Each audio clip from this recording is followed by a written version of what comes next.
Most of the myths and legends of India are derived from ancient religious texts. They've been passed down through the ages, enthralling generations of readers and listeners. But over the years, they've also been interpreted as portals and doorways, giving insight into the future of humanity. This is Unveiled, and today we are exploring 4 bizarre predictions from ancient Indian texts. Are you a fiend for facts? Are you constantly curious? Then why not subscribe to Unveiled for more clips like this one and ring the bell for more fascinating content. We'll start on a somewhat pessimistic note. A key concept for today's video is that in Hinduism, time is cyclical.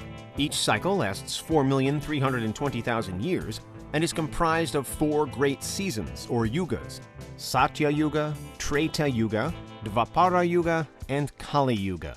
According to various ancient texts, we're now in the last of those, the Kali Yuga. It's generally described as being 432,000 years long and is said to have begun in the year 3102 BC, at the climax of an epic war, the Kurukshetra War. So while we're already some 5,000 years through this final season, there are still 426,000 years left for it to run. But the bad news is that the world of the Kali Yuga isn't a good one. And our first bizarre prediction for the future of humanity is, well, that we've only just begun an age of unrelenting darkness, misery, and vice. With each yuga, humanity's moral and physical well-being deteriorates, which means that the Kali Yuga is the summit of our deterioration, the pinnacle of all of our problems. And unfortunately, it's been invariably highlighted how we can seemingly see signs of the Kali Yuga all around us today. In this most unfortunate of seasons, humanity's spiritual purpose is said to have diminished. Wealth becomes the key metric, but it's often guided by deceit and corruption. Law and order are then guided by wealth, while the collection of taxes hangs heavy over a busy, bustling society. These conditions are then worsened by things like war, conflict, famine, drought, harsh weather, and disease, leading to more and more suffering. As part of the Kali Yuga, it's the most corrupt who rise to political power, and they use that power to control everyone else. For those more inclined with a cynical worldview, then the most bizarre aspect to these predictions might only be how close to real life they appear to fall. And it's going to get worse before it gets better. That's because today's second bizarre prediction for the future is World War III. Thankfully, the Kali Yuga story concludes with the eventual arrival of a messianic figure known as Kalki. At the latest, this should happen around the year 428,899, but some say it could happen before then.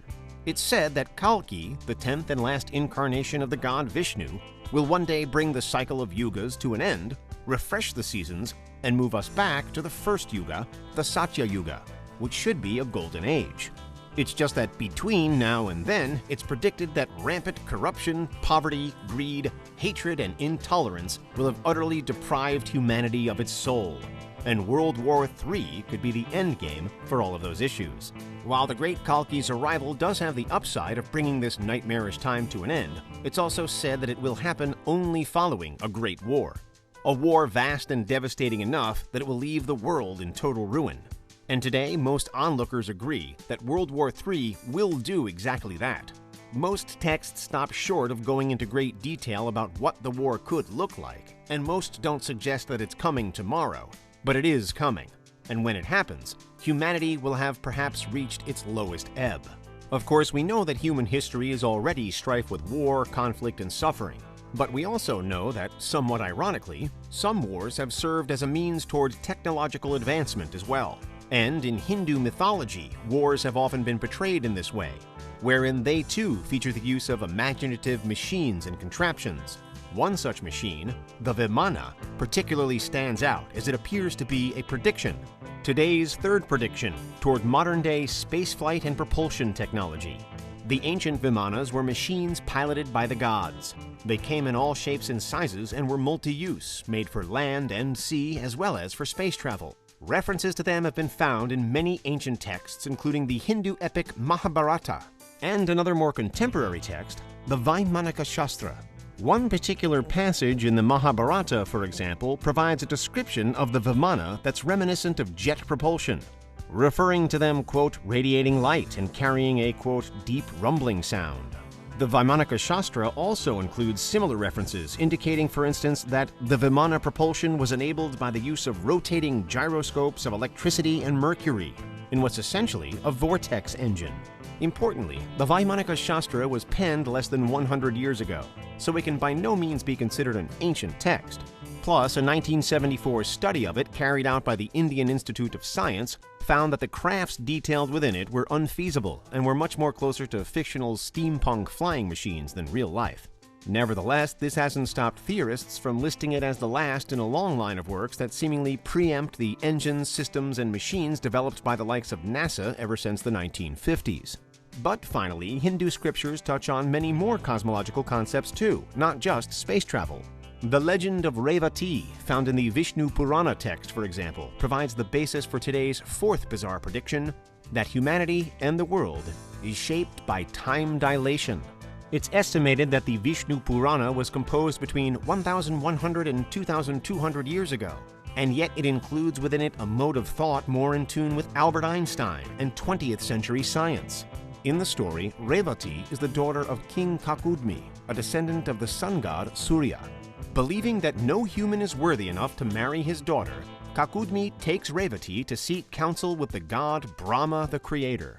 When they arrive at Brahma's abode, they wait a short time while the god watches a musical performance.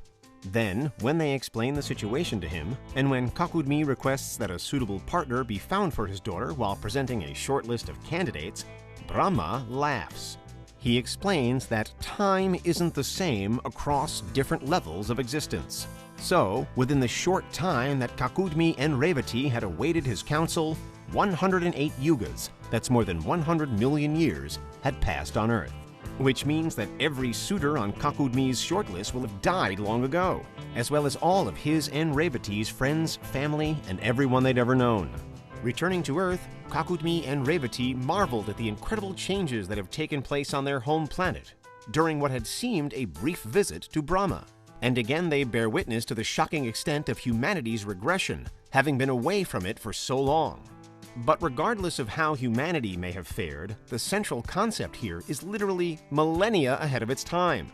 Time dilation is a relatively modern school of scientific thought, but the ancient scholars appear to have predicted its nature within this story. Now we see it as a basis for scientific experiment and science fiction, with various movies featuring characters who age differently to everyone else because of the physical journeys they take through space and reality. But really, Revati was the first to take that trip. Such is the rich and huge history and tradition that the ancient texts cover. It would be impossible to summarize all of them within one video, but we can see in just these 4 cases that the earliest works at times provided a window into the future. And part of that future is what we're living in today. The nods towards space travel and flying machines certainly fit. The discussion around time and the true nature of reality still feels very modern. It remains to be seen whether World War III will take hold, and perhaps it's an issue of contention as to whether all the worst parts of the Kali Yuga really are taking place today. But for now, those are 4 bizarre predictions from ancient Indian texts. What do you think? Is there anything we missed? Let us know in the comments, check out these other clips from Unveiled, and make sure you subscribe and ring the bell for our latest content.